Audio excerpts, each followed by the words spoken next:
Hi, my name is Paul Grogan and welcome to the monthly video log for actually the months of May and June of 2018. So many apologies, but I normally try to do these once a month, every month. The month of May pretty much got away with me and things went a bit wrong. So I just didn't get around to doing the monthly video log. Well, it wasn't a case of not getting round to it. There were a number of issues which means I didn't manage to do it. So this is a bumper edition video log which will contain everything that I've been doing in the months of May and June of 2018. So the first thing to do is to thank all of my patrons. Without my patrons, this video and other content that I produce would not be possible. So if you are watching this and you are interested in supporting the show, then please consider supporting me over at patreon.com. One of the things that I like to do is I like to give a shout out to all of my new Patreon supporters. Now this will be a bit longer than normal because this is 2 months worth. And what I don't cover here is I don't cover the Patreon supporters that have left. So whilst anybody watching this video will think, oh, this is great, he's got lots and lots of new supporters. Well, there are a number of people every month who do leave for various reasons. And obviously I don't cover those. So let's have a look. What do we have? Well, we have a number of new executive producers of the show, which is Joshua Acosta. Thank you very much, Joshua. Baylor Peak. Thank you, Baylor. Colin Degnan. Thank you very much, Colin. Mike France. Thank you, Mike. James Robertson. Thank you, James. And Christian Sauer. Thank you very much. And Craig Edwards. So thank you very much to all of my new executive producers. There's also 3 people who've upgraded their contribution from producer level through to executive producer level, which is Matt Prowse, good friend of mine. Thank you very much, Matt.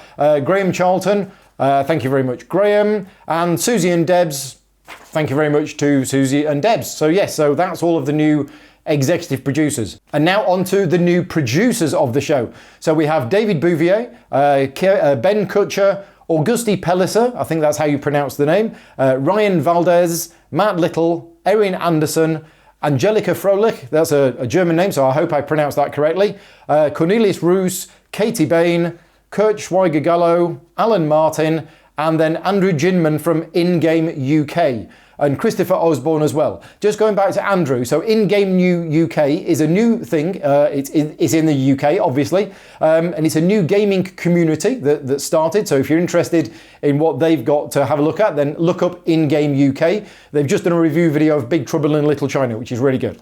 And one person who's upgraded their pledge to producer level, which is Lee Stoneman. Thank you very much, Lee, and I do owe you a game of Feast for Odin at some point.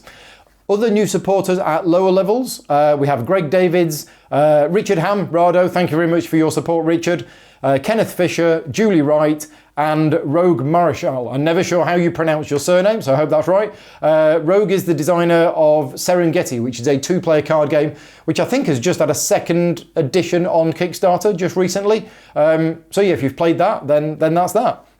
Other things that have happened in the last couple of months with regards to Patreon. So I do 2 giveaways every month. One of them is the giveaway that's tied in to this monthly video log. And every video log I announce who the winner of the contest is. So in May, the contest was to win a copy of Alien Artifacts. And basically you had to be a supporter of mine at the end of May in order to be in with a chance of winning. So at the start of June, I did the draw for who won that. And I was actually at UK Games Expo when I did the draw. So I called home, got Vicky to download the Patreon report and do all of the stuff. And the winner was Emma Brett. And that was really handy because I'd taken a copy of Alien Artifacts with me to UK Games Expo. Emma was at UK Games Expo, so I was able to give her the prize there. So a quick picture of Emma with her prize of Alien Artifacts. There you go, congratulations. Now, the giveaway for June was a copy of Codenames XXL, which I have here. Hang on a minute, just getting a glass of water. Right, Codenames XXL, that's this one. So for those people who don't know, it's Codenames bigger. It's basically it. It's the same game, same card, same words, but everything is a lot bigger. There's a story behind this. So just in case you think, and I'm not defending CG because I work for them, but in case you think CG are just cashing in on the idea, the story behind this is CGE released basically a retailer's pack for brick and mortar stores in a bigger box than this because it contained large versions of Codenames, Codenames Pictures and Codenames Duet. And it was specifically designed for retailers in their stores so that they could demo it to people. And that wasn't sold to them, it was given to them for free. Now, lots and lots of retailers came back to CG and said basically people want to buy this. If you do a big version of it, they will buy it. So CG decided to do a big version of it. So anyway, Codenames XXL, brand, it's just come out, and let's do the draw. So basically, yeah, if you are a Patreon supporter of mine at producer level or higher, and you were a supporter on the 1st of July, then your name got entered onto a spreadsheet, and let's go over to the computer and let's do that now. Okay, so here we are on the spreadsheet of doom. We have all of the executive producers at the top, which is those, and basically if you're an executive producer, you get entered 3 times. So that's the 3 times, and then we have all of the producers below. Producers get 1 entry into the contest. Right, so let's go up here and let's do the formula. So rand between, and then it's 1 and 211. Okay, why did that? Oh, yeah, would help if I actually spelt it correctly. Right, let's spell it correctly. And let's do it again. Right, so there we go. 166. So we scroll down to 166 and it's Raymond Davies. There we go. So congratulations to Raymond. Well done at winning the prize. Now, moving on to this month. So this is now, where are we now? We're in July now. So this month, the prize is a copy of Space Freaks, which is from Loud to Pellet and Stronghold Games. I did the rulebook for this game, so I hope it's good. But basically, if you are a supporter of mine at producer level or higher, in the month of July, so basically on the 1st of August, I will be doing the same thing as I normally do. I'll get the list of all of the supporters, and somebody will get picked at random. So this is Space Freaks, Loud to Pellet, Stronghold Games. Thank you very much for the donation, and I'll be doing the draw. So yeah, if you are interested in winning a copy of that game, and you don't currently support me on Patreon, then please pop on, support me. Even if you just support me for a month, you'll be in with a chance of winning the game. But I hope you don't. Now, I mean, I hope you don't just support me for a month. Anyway, other giveaways that I do, every month I do a live Q&A. And as that live Q&A goes out, one of the people watching the show has a chance of winning a £25 voucher from Games Law. So many of you will know that part of this show is sponsored by Games Law, and that sponsorship comes in the form of they give me £25 a month in order to give away as a prize. So in May, the person who was watching the show at the time who entered the contest and won was a supporter of mine called Brian Farm from America. So well done, Brian. And basically, because Brian lives in America, the plan was he would buy something from the store in the UK, because it's Games Law in the UK. And then Games Law would send it to me. And then the next time I was over in America, I would take it with me and either give it to Brian or give it to, you know, somebody who Brian knows who's going to one of these events. That was the plan. I've recently had a birthday, and Paul from Games Law came down for my birthday weekend, and he gave me, oh, this is really heavy. It's a copy of, and it's really weird because there's no name on the box, and the designer's name's not on the box, so it can't be a Euro game. Private joke. So it's Epoch Early Inventions. And I said, well, where's this from? And he said, well, this is for Brian, who won the contest. And I was like, oh yeah, I remember now. So I need to take this over to America to give to Brian. I thought, wow, it's really heavy. And they said, no, this is a gift. This is a birthday present from Brian. So thank you very much, Brian. Brian basically won the £25 games voucher and used it, put some of his own money into it and got me this. I don't know anything about it. I've never heard about the game, but it looks like a Civilization style game. Brian probably knows that I like Civilization style games. So thank you very much, Brian. I'll be getting this played at some point. I don't know when, because playing new games is tricky at the moment. The Q&A for June. Yes, so the monthly Q&A that went out in June. This was really interesting because what I do, well, I find it interesting anyway. What I do is I get all of the entries to the contest and I put them into a spreadsheet. And then I allow one of my Patreon supporters on my Slack channel to basically pick a random number. So I put them into the spreadsheet, randomize the order, and then I say to somebody, right, pick a number. And I think it was like between 1 and 57 or something like that. So I said, right, first person to respond, pick a number between 1 and 57. And Barbara Allen, a friend of mine who lives in America, Patreon supporter, picked number 43. Okay, great. That was the first. No, she picked number, whatever. I can't remember exactly what. She picked a number. I looked on the list and it was her. She won. And I thought, well, this looks really suspicious. I thought, well, I'm not going to fix it. You've picked a random number. You hadn't seen this sheet and you've picked yourself as the winner. So well done to Barbara Allen for winning the contest. But what Barbara did is said, well, I tell you what, I'm going to pay it forward. So Barbara helps run one of a network called World of Women. And one of the people who contribute to the World of Women lives in the UK. And Barbara basically contacted them and gave them the £25 voucher. So I've asked them to let me know what they've won with, let me know what they've spent it on and send me some photos. So thank you very much to Barbara for paying it forward and donating that gift on. So they were the giveaways for the months of May and June, with also the contest for what's going to be this month. So again, if you are supporting the show on the 1st of August, then if you're a producer level or higher, your name will get entered into the draw and you might be in with a chance of winning Space Freaks. Right, what else have we got to do? Now, content, things that I have been producing, content that I've made in the months of May and June. So, there's been 4 review videos that have been done. I did a review of Kingdom Builder. If you're interested in that, then go check that out.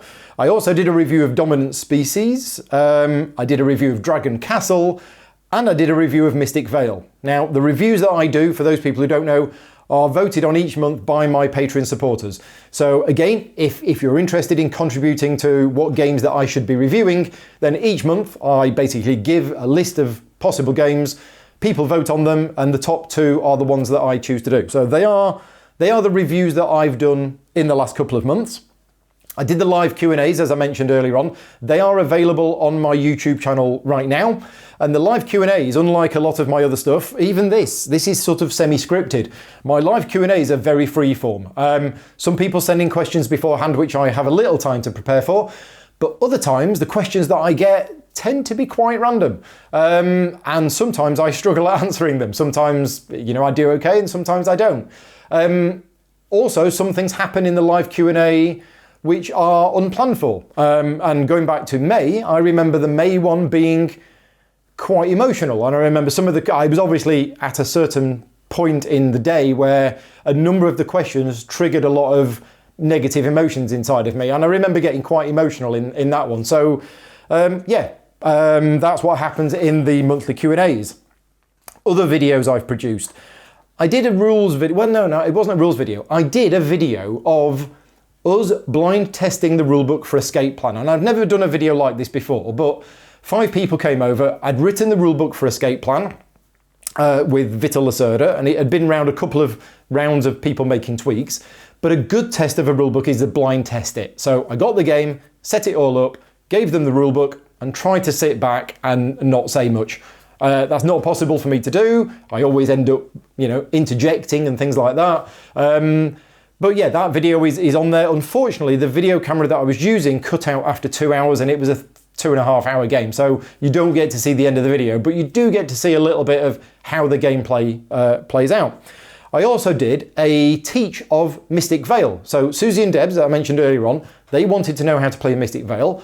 I like teaching people how to play games. I knew how to play Mystic Vale, and it was on Yucata. It's a website where you can play online games. So I arranged that I would speak to them over Skype. I would use screen capture software to basically record it, and I would do it as a video. And I didn't think that Susie and Debs' audio was going to get picked up. I thought it was just going to be my audio that would get picked up, and as it was, the recording software that I used picked up their audio as well. So you actually get a 1 hour show of me teaching them and then playing how to play Mystic Vale. So if you're interested in that, that's on the channel as well. I also did a live playthrough of Arkham Horror the card game. The quality of the video is awful. I got a web camera, I set it up over the table. I've never done a live broadcast like that before. Obviously I've done my live Q&As, but I've never done a live broadcast of a game being sent out. The quality was absolutely dreadful. I need to get better equipment. I need to upgrade my broadband. There's a whole host of things I need to do in order to improve the quality. But what it did tell me is that I really want to do more of these live playthroughs. I just don't have the technical capacity or the time at the moment to look into that. I am also seeking help. So if you do live broadcasts, please get in contact with me. I'm reaching out to people at the moment because not only do I not have the right technical equipment, I don't know what technical equipment to buy. I bought a new camera, which I'm filming on at the moment. I got told it would connect to my computer and it would be used for live streaming. No, it doesn't, unless I sign up for some weird Ustream thing. I couldn't get the lighting right, I couldn't get the tripod right. I've hit so many blocks in trying to do live streaming that I really do need help on it. Anyway, so I did that. I also did one rules video. Now, I'm not happy with the amount of rules videos that I'm doing at the moment. I want to be doing more of them. It's just not happening at the moment with everything else that I've done. I've taken on too much rulebook work, which I'm trying to cut down on now because I want to do more of the rules videos. But I did do the rules video for Founders of Gloomhaven. And at the time of recording, which is the 7th of July, people in the UK are now starting to get their game. Some of them got it yesterday, some of them the day before, some of them got it today. But over the next week or two, a lot of people in the UK are now getting their copies of Founders of Gloomhaven. So if you do want to learn how to play, I think it's my best rules video yet. It is longer than my other rules videos because I've changed the style. I've changed the way that I'm doing my rules videos and they are longer now, but I do go into a lot more detail. So yeah, one rules video for the month of May, which is Founders of Gloomhaven. I also did podcast 62, but I'll come on to that in a minute because let's go back to other things that I've been doing in May. So games that I've been playing, right. Start of May, I hosted my regular Cullumpton Games group and I played the Harry Potter deck building game. I think that's what it's called, or Harry Potter Hogwarts Battle or something. It's basically Dominion with lots of knobs on, set in the Harry Potter universe. And I'd played it before and I thought it was okay. But the way that evening went is that I was left with some new players. So we're not going to throw super heavy games on them. And a relatively new member of the club, Logan, really likes Harry Potter, and I thought, well, this is an introduction to deck building games, and I ended up playing it all night. We played the first 3 scenarios, 3 players. The first one was pretty easy, it's more like a tutorial. The second one was easy-ish, and the third one we absolutely crashed and burned and didn't do very well at all. So yeah, I quite like that. We only played the first 3 games, and it does come with 7 games. I mean, each one is replayable. But the game increases in complexity as you play through them. So the next time I play, we probably wouldn't play 1 and 2 again because they are relatively simple. I'd probably start with 3 and maybe 4. So I quite like the game. I've heard that it has scalability issues. I've heard that people find it relatively okay with 2 players, but it does get harder the more people you add.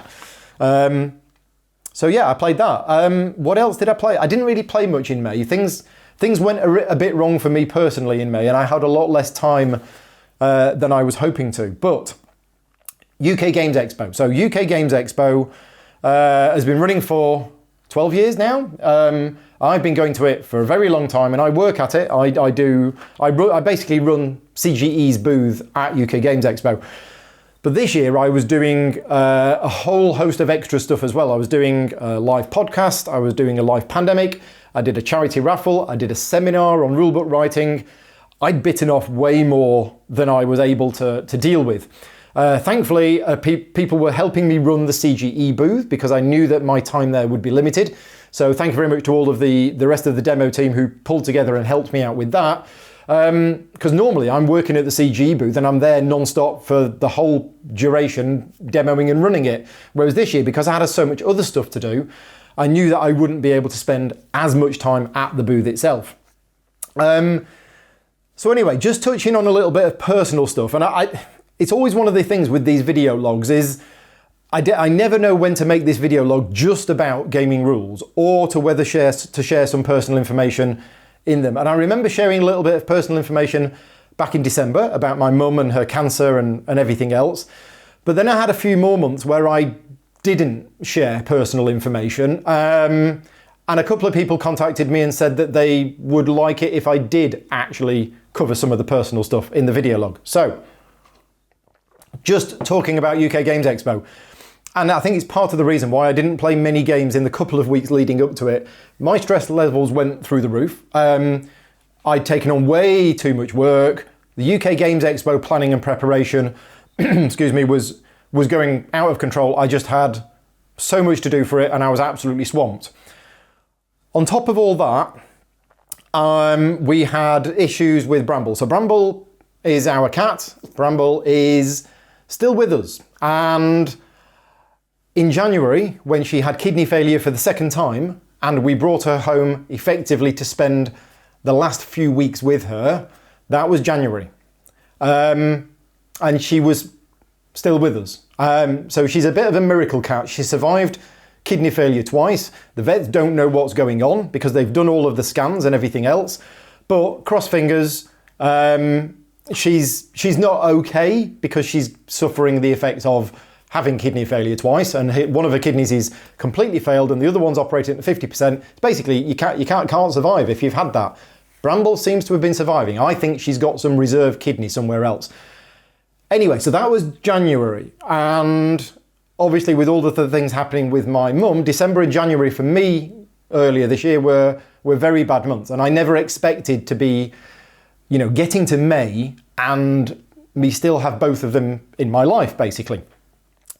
Just before UK Games Expo, Bramble got ill again. Now, it wasn't kidney failure this time. It was a urinary tract infection, but because of the kidney issues, they were not able to treat it as well as they could, and as well as they should. They're restricted on fluids that they can give her. They're restricted on the antibiotics they can give her. There's a lot of restrictions on what they can give her. So she was in hospital and she wasn't getting any better. She was getting worse. And then it turns out that the urinary tract infection that she had was a very strong strain of E. coli that was resistant to the antibiotics that they gave her. And therefore so she was 3 days in hospital getting worse and worse and worse. And of course, we were fearing the worst. And then I went to UK Games Expo. So I went to UK Games Expo with her in hospital, wondering whether she was going to be alive or not when I got back. That was obviously a difficult thing for me to deal with, on top of all of the stress that I was dealing with, all of the stuff around the charity raffle that was causing me massive amounts of anxiety, and it was all pretty bad. But I was all packed, I was all ready to go for the UK Games Expo. I no longer have a car, so the taxi was turning up to take me to Paul's house. I had 15 minutes of, right, I've now finished packing the bags, I've got 15 minutes before I leave, before the taxi arrives. I better ring my mum and dad quickly because I've not spoken to them for about 2 weeks. So I just better ring them quickly just to say, hello, I am alive. I've got lots of stuff going on and I'm about to head away for the weekend. Chatted with my mum and she said, yeah, everything's all right. Yeah, I hope you're doing okay. Oh, by the way, your dad's got cancer. And I'm like, what? And it was just like, I don't know, I mean, for those people who've had that kind of news dropped on them. But it wasn't that. It was the fact that, oh yeah, your dad's had cancer. He's been for the scan. He's had an operation. I'm like, what? When did this happen? And she went, well, he's probably not told you, has he? And I'm like, no. I mean, we're not a close family. We don't talk about anything important in our family. It's always been a bit of a problem. But to have that landed on me at very short notice. Anyway, I exploded. I freaked out. I burst into tears, obviously had all of that, and then got in the taxi and went to UK Games Expo. So yeah, the first night of UK Games Expo for me was, I mean, the journey up there was difficult. I mean, I've got all this stuff going around in my mind. And the first night of UK Games Expo for me was the Wednesday night where I was supposed to be going out with the Asmodee team for a meal. Now, I got a chance to go to that because I work in the board game industry and because of my work with CGE, and I wanted to do it. I know a number of the people from Asmodee, and I did want to go out for the meal, and it probably would have been an important thing for me to do networking-wise, but I couldn't face it. I couldn't face I needed some time to myself. So I missed out on that opportunity. What I did is I stayed at the Ibis Styles bar area with Paul, and we played a 2-player game of Vignos. And then I went to bed early. It was exactly what I needed to do. So anyway, UK Games Expo. The Thursday of UK Games Expo is setup day, and that went well. And then it's the retailers event on the Thursday night. On the Friday of UK Games Expo was a fantastic day. Bearing in mind I've got all of this stuff going on in my personal life, I was able to park that to one side and I did the Friday. So The Friday was a very busy day, and then in the evening I was one of the special guests on the live pandemic show. Now this has been going for a few years, and I think it happens twice at UK Games Expo, Friday night and Saturday night. And basically it's a live show, it's a ticketed event. We play Pandemic, and the special guests were me, Josh Howie, BBC Radio 4, a comedian in the UK, and Dave Loser from Dice Tower and This Game Is Broken. And the audience is the fourth member. Now, it's a live show and I can't talk about too much that goes on because there is a comedy element to the game, but the audience always pick which difficulty setting to play on. They always pick hard, and it's a comedy show, it's an entertainment show, it's supposed to be funny, we have a bit of a laugh, we're gonna lose, it's just how we go about doing it.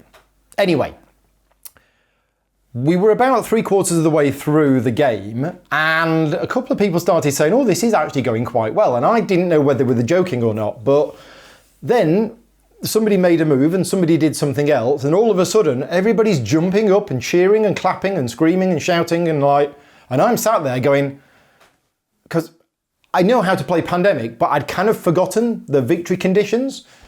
And then I realized we've won. And it was like, yeah, we've won. So for the first time in like 11 or 12 matches, we played on the hard difficulty setting, and we're not really very good at the game, but we did really well. So thank you very much to the audience for watching who were shouting out things for me to do, because they really helped me. So that was an amazing experience to be part of that. Then I did a live podcast recording. So podcast 62, I said I'd mention it to you. Me, Edward from Heavy Cardboard, Tom from Slicker Drips, and Matt from Creaking Shelves. We did a live podcast recording on the Friday night. Thank you very much to everybody who was there. I didn't think the show went well at all, but having edited the show and watched it back, I thought, actually, yeah, that was quite a good show.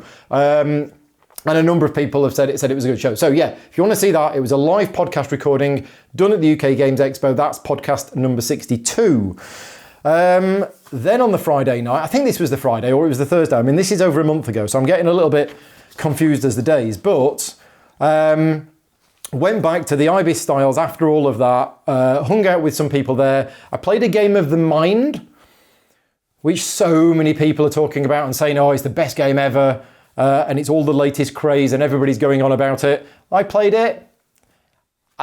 It's not a game, it's an experience. So you could say that's a game. It was okay. I kind of enjoyed it a bit, but it's not my kind of game. I'm not really into that. Oh, try and guess what card you've got in your hand with zero information. Picking up on people's signals and things like that. It's a great game for the people who like that kind of thing. For me, not really that interested in it. But I can see how a group of people would get better at it the more they play it. Anyway, yeah, so I played that. And then on the Friday night, because I'd had such a good day on the Friday and everything seemed to have been going relatively well, the karma in the universe decided to rebalance things, and I had major anxiety attacks during the night and got absolutely zero sleep. So the Friday night, tried to get to sleep, didn't get any at all for the whole night. So I was like, brilliant. So on the Saturday, I was a complete wreck. So it's a good job on the Saturday that I didn't have anything really important to do, you'd think. Except, 10 o'clock in the morning, I'm doing a seminar on rulebook writing, which I was super nervous about, which is possibly one of the reasons, it's one of the reasons why I didn't sleep the night before. But anyway, I did a seminar on rulebook writing. It was videoed, but the video is not available yet. I haven't been sent the files, so I hope it will be available soon. But yeah, I ended up really enjoying it. I struggled a bit because I was struggling to stay awake, so I fluffed a couple of the preset jokes that I'd put in. But overall, I was very happy with the content of the seminar because I don't think it was what people were expecting. I think people were expecting me to focus more on how you write and particular styles of text and everything else, and I didn't. I covered the process, the workflow process of a rulebook writing from start to finish, which is really boring. It was more like some kind of business talk that you would have at a place of work. But that, for me, that's more important than the actual words that you put in there. Possibly, maybe not. But anyway, did that on the Saturday. Saturday night was the charity raffle. Now, I spent 9 months planning this. I mean, not 9 months solid, but a long, long time planning this charity raffle. In fact, ever since the last year's charity raffle. And in the month before, put a huge amount of effort into it. It was a nightmare. It was a logistics nightmare to do. Elliot Simmons helped out because he was doing the charity auction at the time. I got given the main stage in Hall 2 on the Saturday evening to run it. So I was like, oh, okay. So we need to make sure this is good. And on the day itself, I had a number of friends and patron supporters offer to help out with things like selling the tickets, moving the games from A to B, taking the photos. So thank you to everybody who was involved in that. Graham, Susie, Debs, Ian, Victoria, Paul. I've probably forgotten to mention other people, so sorry for that. Rachel helped out. Yes, probably other people helped out as well. Even got Isaac Childress folding up raffle tickets, which was quite cool. Huge amount of effort. And it was apparently the most entertaining 1 hour of reading out numbers that anybody's ever seen. I co-hosted it with Edward from Heavy Cardboard. I think the two of us made a good pair. We got into a routine. We gave away 140 games, and we raised £2,700 for charity. All the money went to the UK Games Expo charities, and it was really good. I'm hoping to do the same thing next year, but there is no way that I can do what I did this year. The amount of time and consuming stuff. I mean, I spent most of the day on the Friday and the Saturday wandering around all of the exhibit booths, asking for donations and picking up pre-arranged collections. It's a massive time-consuming thing. I was selling the raffle tickets. I shouldn't be doing that, really. And I'm not saying, oh, I shouldn't be doing it because I'm above all that. No, I should be running the CGE booth. You know, so I'm in discussions with UK Games Expo about next year. I think the charity raffle should continue. I think it should be a thing. I'm happy to be involved. I'm also happy to do the bit on stage and read out the numbers. But it shouldn't be me selling the raffle tickets for that event. And I also don't think it should be down to me to spend 2 days wandering around the halls picking up all of the prizes and then having to find somewhere to put them. Thank you to Elliot for sorting out all of that. So anyway, we need to do that next year. As I say, I do want to carry it on, but logistically, it cannot be run the same way as I ran it this year. It was just too time intensive for me and yeah, too much. Now, one of the things that was happening after UK Games Expo, the Sunday of UK Games Expo was fine. I didn't have anything on, so I just stayed all day at the CGE booth doing demos. But Isaac Childress and his wife Kristen were coming to stay with me for 2 days after Expo. It was basically going to be an enforced holiday for me, because otherwise I'd just get back home and start working again. And a friend of mine, Ian Turner, managed to sort out getting a lift for them. And it was Rob Cowan who actually gave them a lift. So, funnily enough, when I got home from UK Games Expo on the Sunday, Isaac and Kristen were already here. They were in my kitchen talking to Vicky, which was a little weird for her. And I spent 2 days with them. So that was nice. As I say, it was more of an enforced holiday. We went to Exeter. We did a few things. We paid £1 to basically build a section of the cathedral in Lego. Pictures on screen now. We went for a curry, we went to the beach, we had ice cream, more pictures. So yeah, we did a few things. It was a really nice 2 days. Lovely to spend time with Isaac and his wife. And lovely for me to have a bit of a break away from work. The downside, and there's always a downside, is during those 2 days, Bramble she'd come out of hospital over the weekend because this new set of antibiotics they were giving her seemed to work, and it brought her temperature down, so she was well enough to come home. She wasn't completely fixed, but she came home. And on the Monday morning, we took her into the vets for just a checkup, and they said, okay, she's doing okay. She's still on the antibiotics. She's still not feeling herself because she was so ill, but just keep an eye on her and see how she is.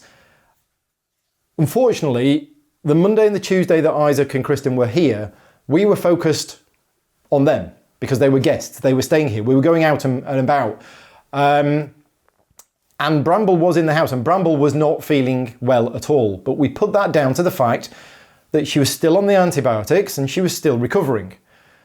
But on the Tuesday evening, as soon as we'd taken Isaac and Kristen to the train station, I said to Vicky, I said, I really don't think Bramble's well. I'd kind of been putting it off mentally. I'd been noticing it for the Monday and the Tuesday, but I was kind of blanking it off thinking, no, she's going to be okay. She's going to be okay. Let's concentrate on this. And actually, on the Tuesday night, we were very worried about her. We got up on the Wednesday morning. She still hadn't eaten, so she hadn't been eating really for a couple of days. Took her into the vets and said, look, she only had a checkup on the Monday and she's just getting over the urinary infection, but something's wrong. They did another blood test, kidney failure, again. So this has been my life for the last 2 months. It's been highs, lows, highs, everything's fine, everything's great, oh, and then all of a sudden that again. Now, as I said earlier on, a cat surviving kidney failure twice, that doesn't happen. As far as the vets are concerned, she's an absolute miracle and she shouldn't be with us now.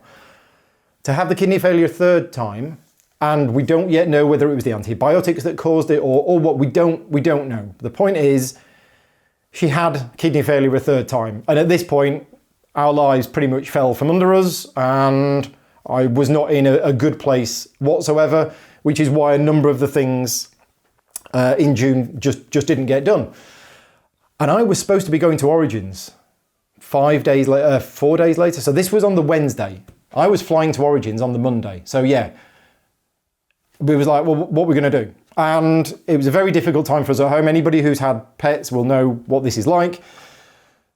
So the options were, we have to say goodbye to her before I go to Origins. That was a very real possibility. And the vets actually said to us, they basically said, you can't keep putting her through this, and sooner or later you're going to have to just accept that this is not going to get any better. So they gave us that option. If it had done that, then what would I have done? Would I have gone to Origins, leaving Vicky devastated at home in an empty house with nobody here? I couldn't have done that, so I would have had to not go to Origins. The other option was that we see how she goes, but she will soon come downhill, because she went straight into hospital. We take her out of hospital. She goes downhill while I'm away. I say my goodbyes before I go to Origins, and then Vicky has to deal with that while I'm away. Not going to do that. I'm not going to make Vicky have to go through that on her own. Sorry, I'm getting a bit...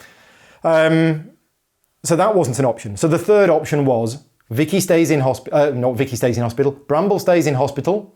She stays on the fluids, they stabilise her and basically keep her alive until I come home. And that was our best option. CGE said to me that I don't have to go to Origins. You know, obviously the flights were all paid for, the hotel was all paid for, and I'd said to them, I don't think I can go.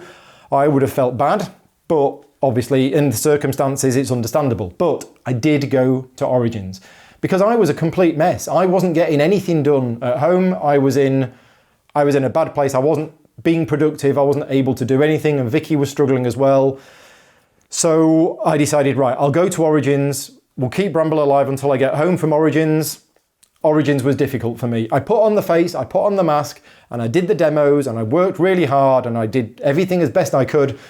And people wouldn't have known there was any problem going on because I was just pretending that everything was fine. Yet I was getting regular updates from home about how bad Bramble was doing. And that was quite difficult to deal with. So anyway, I went to Origins. Aside from what was going on in my personal life, I had an amazing time at Origins. I got to spend some time with people at Origins, which was very precious to me. I got to spend some time with people who I've got to know relatively recently. And I got to catch up with people who I only see at Origins. I was going to start mentioning some names, but I'd probably end up forgetting some names and therefore upsetting people. You know who you are. The people who I only see at Origins, and I say hello to you. I might chat with you for a bit. I might play a game with you, give you a hug, and then I won't see you again. So it's great to meet up with those people. The people who I got to spend time with and actually talk to at Origins, that was very precious to me as well. And also, there was a few other new people that I've met at Origins. A number of people who came up to me who are now patron supporters of mine, who weren't this time last year because I didn't have my Patreon at that point. So that was really nice as well. Origins is one of those places where everybody wears a badge with their name on, which is absolutely brilliant because then you get to see who they are. But those badges, 90% of the time, seem to be the other way around, so you can't see what their names are. And I feel really bad when somebody comes up to me and says, "Hi Paul, I'm a patron supporter of yours, just wanted to say hello, thank you very much." That's really, really nice. When I don't know who it is, I feel bad. So it's like, you know, they really need two-sided cards so you can see who the names are. Oh, and a shout out to Roger Dial, one of my patron supporters. He just came round one day and brought me coffee. And I was like, "Are you sure?" He just had this plate of coffees and he was just wandering around and giving them out to people that he knew. And I was like, "Are you sure? Are you sure this isn't for anybody else?" And it was just at the time I was about to leave the demo room to go and get a coffee. So thank you very much, Roger. That was greatly appreciated and good to have your support. So yeah, Origins was excellent. I don't have any record of any games that I played at Origins. So if I did, then I've forgotten to record it. But anyway, I've got no record of any games that I played myself. I demoed a lot of games, but I never actually played any games at Origins, which is fine. And now this is Paul in the editing room, which is why it sounds a little differently. I just realised while I'm editing this video that I didn't give people an update on Bramble. So for those people who are interested, this is currently being recorded on the 7th of July. I've been home from Origins for a few weeks now, and as I mentioned earlier on, fully expected that, you know, when I got back from Origins, Bramble would fairly soon go downhill and we would have to make a decision at that point. As of now, Bramble is still with us. She's not well. She's acting well. She's acting perfectly happy, but we're now having to give her 3 types of medication. We're basically managing the situation, and it is up and down on a daily basis. So yeah, Bramble is still with us at the moment, but yeah, every day we are having to basically you know, give her the medication, see how things go, and at some point she is going to start going downhill, which is sad, but you know, we're very lucky to have this extra time with her. Now, going back to other games that I played. Oh, there was one game I played. Sorry, going back a bit. On the Tuesday with Isaac and Kristen, Vicky had taken the day off work as well. We played Sherlock Holmes Consulting Detective. So on the Monday, we went out to Exeter, we went to the beach and we did everything else. The Tuesday, we weren't sure where to go, and it started raining, and we'd been talking about the Sherlock Holmes Consulting Detective game the night before and how we all like it, so we decided to stay in and play that. So it was really good that I got to stay in for the afternoon and play that, and I just got the 3rd box of the new Sherlock Holmes Consulting Detective, which I think is box 2, but it's the 3rd box. They've released them in a very strange order. It's the Carlton House. It's the one with the mansion. And we played through it, and whilst we enjoyed playing the game, I have to say, and I did write to Space Cowboys immediately afterwards and say that I was very disappointed by the quality of the editing. Now, some people might think that I'm wrong to do that for 2 reasons. First of all, I work in the board games industry as a professional editor. If I find a product and I'm playing that game or whatever, and the quality of the editing is bad, should I take it upon myself to write directly to the publisher and complain about it? No, I probably shouldn't, okay? The other thing, Space Cowboys used to be a client of mine. I did the editing on the first 2 boxes that they released, and believe me, it was a huge amount of work, and I put heart and soul into it, and I think all of us that were involved in those really wanted us to make those the best quality we could. And they said that the reason that they don't need me as editor, and I'm not, you know, angry or jealous of the fact that they're not using me anymore. That's fine, even though I'm pretty cheap. They said, you know, we're now getting a lot more support from Asmodee North America, so we don't need to hire third-party editors. That's absolutely fine, no problem. If you're getting the support directly from native English speakers in North America, great, all good to you. Just make sure that they spell things correctly. We got it, we started reading through it, and I have to say, in my honest opinion, I don't believe it was edited by a native English speaker, because some of the things in there were just not English, and they were a joke. We were laughing at them, and we weren't laughing at them because they were funny, we were laughing at them because the structure of the wording, and I don't wish to you know, say bad things about, you know, the person who did that was not a native English speaker. And I don't wish to criticise their knowledge of the English language, but they shouldn't be the ones do it. They should do their bit, and then they should pass it to a native English speaker who should fix it. That's the way it should be, and that's the way it should be for all publishers, you know. So it's very disappointing. I've heard other things about that box, that the quality of the English is pretty abysmal, and I've written to them. I haven't heard back from them. I might have upset them. I don't know. It's just really disappointing, and it's really frustrating, as I say, because of all of the hard work that went into the first two boxes and the love for the game and everything else for them to release this box, which is just, the text was just diabolical. Anyway, right, moving on. What have I got here? Cullumpton Group, again. So this is after Origins. I think this is actually 2 days after I got back from Origins was the Cullumpton Group again. And I played, so I had some new players again. I played Ingenious, or Genial, which is the Rainer Knizia abstract game that I got. I've got a Finnish version of it, and I've had it for, I don't know, 15 years. And I love it. I think it's fantastic. So we played that 4-player team version. I only ever play the 4-player version of that game in 2 teams of 2. Otherwise, it's a little bit too chaotic. Plus, I like team games. And then I played Mystic Vale as well, which I quite like, and I did a review of. So that's that. On the Friday, Ian came round in the afternoon and helped me with my new camera and my tripod. Thank you very much, Ian. And then we had an early start for games night. So we played Troika, which is a little game by Oink Games. Comes in a tiny little box, probably really expensive for what you get. I know some of the other ones were, but maybe that's because they were imported from Japan. Anyway, Ian had bought this. Taiwan. Yeah, Taiwan, not Japan. I can't remember. Anyway, Ian had bought this at UK Games Expo. It's a nice little game. I mean, it's an abstract game. The theme is you're on a planet and you're trying to collect gems and then get enough fuel to take off. But it's a really nice, interesting little game where you choose numbers from the middle. But yeah, important decisions. I like that. Then we played Space Base, which is from John D. Clare, AEG. I've liked every game I've played of John D. Clare's so far. So I was very keen to give Space Base a go, and I did like the mechanics of the game, and I did like the way it played. I had some opinions about the game after my first game. We played 5 players. I felt it ran a little bit long.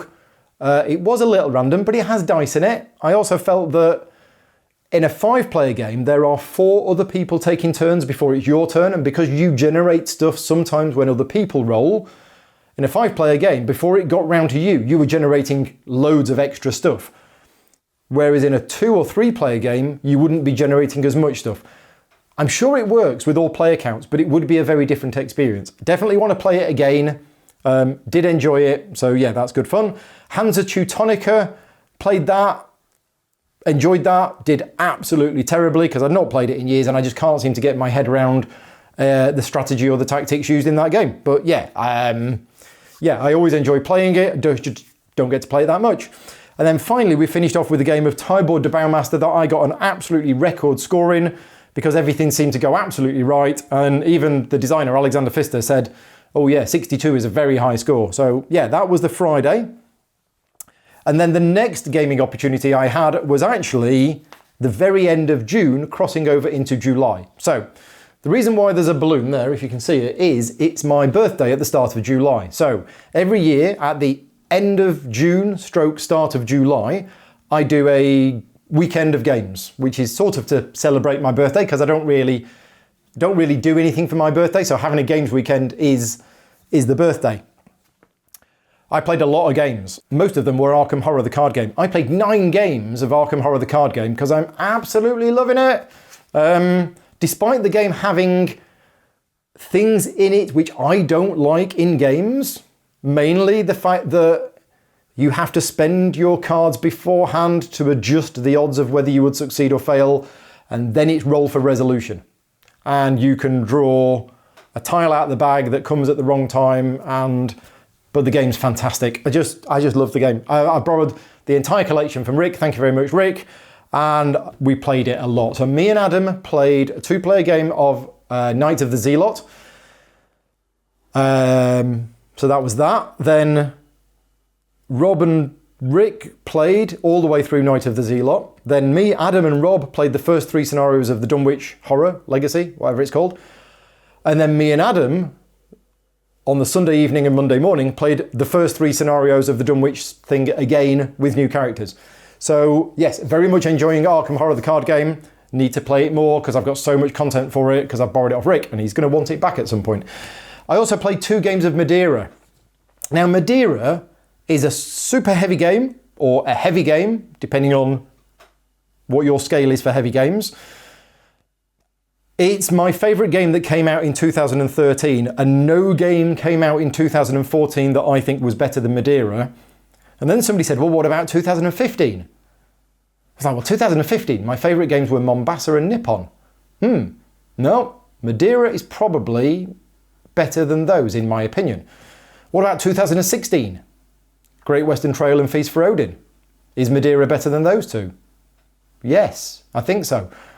2017, not counting Gloomhaven, which is a separate beast entirely, Madeira is likely to be my favourite game that's come out in the last 5 years. And that, I was quite surprised when I thought about that, but yeah, anyway, I love Madeira. I think Madeira is fantastic. There's a new version coming out. 2nd edition, it's coming out. It's going on Kickstarter soonish, later this month, I think. I don't think they're changing anything with the base game, apart from components are being deluxeified for Kickstarter. But it is having a number of little modular expansions. There's 4 or possibly 5 modular expansions that are going to be included. And Watch Your Game have asked me to get involved in the development and testing of those expansions, which is a great honour because I love the game. So we did that. So we played Madeira twice over the weekend using bits from the expansions, which I'm not allowed to talk about, wasn't really allowed to take any photos, but I did get to play Madeira, which is good. I also played a game of Escape Plan because on the Friday night, I tested my script. So even though this was a games weekend, a lot of it was work for me. On the Friday night, I got to test out my script for Escape Plan. So Escape Plan, the rules video is the next video that I'm going to be filming. I'd written the script, I needed to test the script. So I sat down with 3 other people and I read through the script word for word to test it out. And then afterwards, we then played the game. And I used that to refine the script and rewrite a couple of bits that weren't clear. And there was one section I completely missed out of the script. So we were 5 minutes into the game or 10 minutes into the game. And one of the players, Fraser was like, what's this icon here? And I was like, oh, that's the ferry. Did I not mention ferries? He went, no. I was like, oops. So I need to go back to the script and add in a section about ferries. It's going to be a long video. It's going to be about an hour. And when I told Vittel it's going to be about an hour, he said, well, why is it going to be an hour? You did Vinyos in 25 minutes. And I'm like, yes, I did. But my new style of videos is more comprehensive. It's more examples. It's clearer. And although it's longer, I feel that they are better. But they do take me twice as long to create. Brilliant. And they already take me an age to create anyway. So anyway, I played Escape Plan and I won. I had played it before and I had some tips on how to play. So Capital Lux, little card game, played that, like that. Still not very good at it. Also played Role Player, which I'd been meaning to play for the last couple of months. Lots of people said it was really good. I finally got a chance to play it. It was exactly what I thought it was going to be. It was quite nice. I like the theme of the game. The theme of the game is fantastic. Creating a D&D character is just brilliant. And the way that it works is really nice. I like the mechanics of the game. The bit I didn't like is the equipment cards, because equipment cards give you bonuses if you manage to collect a set, but not all the cards come out. Therefore, you are basically taking a gamble of whether you're going to be able to complete that set or not. They're the bits that I didn't like about the game. The rest of it was fine, but that, from a game development point of view, I was a little unsure about that. You decide on the first turn, oh, I'm going to buy the chainmail whatever, so I'm going to try and collect the chainmail set. And then at the end of the game, you find out that not all of them were in the game, so you couldn't have ever done it. Well, I didn't really like that. So that's all of the games that I played, I think, in May and June. I've probably forgotten some, but that's most of them. So what have I got planned for July? Well, I'm doing this video log now. So this is one of the things that I'm doing in July. I'm also doing a review of Luna, which I should have done in June, but that's been delayed. So that'll be coming in July. I'll be doing 2 other reviews in June. I'm doing the Escape Plan rules video. And I'm also starting to plan, which will probably now be August, but I'm doing a rules video for Dice Hospital and also for Keyflow, Richard Breeze's new game, which is Keyflower the card game. So lots of things planned for the next 2 months.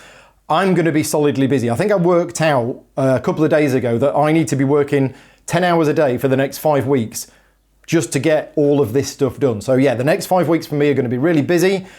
One of the things that I'm doing in July is I'm going to Manacon, which is a UK convention where I will be working at it. I'll be doing various demos of games for various publishers. Hopefully I'll be doing a game of Escape Plan, maybe some Madeira. I'll be doing some demos of Chronicles of Crime for Lucky Duck. I'll be doing some CG stuff, running a Pulsar tournament, all sorts of things. And then the very end of July, I'm off to Gen Con. I wasn't going to go to Gen Con because there's various things going on, but after certain things happened, I won't go into details here, but there is an employee of CGE who is no longer an employee of CGE. I'm now going to be going to Gen Con. For those people who are going to be going to Gen Con, I will see you there, but I am flying to Gen Con, I think, it's the 30th of July or the 31st of July. I know when I booked the tickets, I booked the wrong ones and had to cancel them. Still need to get the money back for that. So anyway, that's what I'm doing in July. And I think that's everything. That's everything I've got written on these pieces of paper. So if there's anything else, I'll probably record it and put it in afterwards. But that's the end of this monthly video log. I hope you found it interesting or useful. If you've got any comments, as usual, on any of the content here, if there's anything here that you think, don't bother talking about that, we're not interested, or, oh, actually, could you tell us more about this? Then please let me know. You know, these videos are created for you and for my Patreon supporters. So I want to create them with content that you want rather than what I want in them. So yeah, if you've got any comments, then please let me know. If you are going to Manacon, I will see you there. If you're going to Gen Con, I will see you there. Please come by the CGE room and say hello to me. And I'm going to go and get this edited, hopefully, before the England match this afternoon. We're playing Sweden in the World Cup, for those who aren't following the football, and it's on this afternoon. So I am going to take an hour and a half off. Well, I'm not going to take it off. I'll probably end up doing some work on the laptop while watching it. But yeah, that's on this afternoon. So anyway, I'm blabbing now. Thank you very much for watching. If you do like the content that I produce, then please consider supporting me over on Patreon, patreon.com/gaming rules. And obviously like, subscribe and do all of those usual things on YouTube. Until next time, take care and thanks for watching.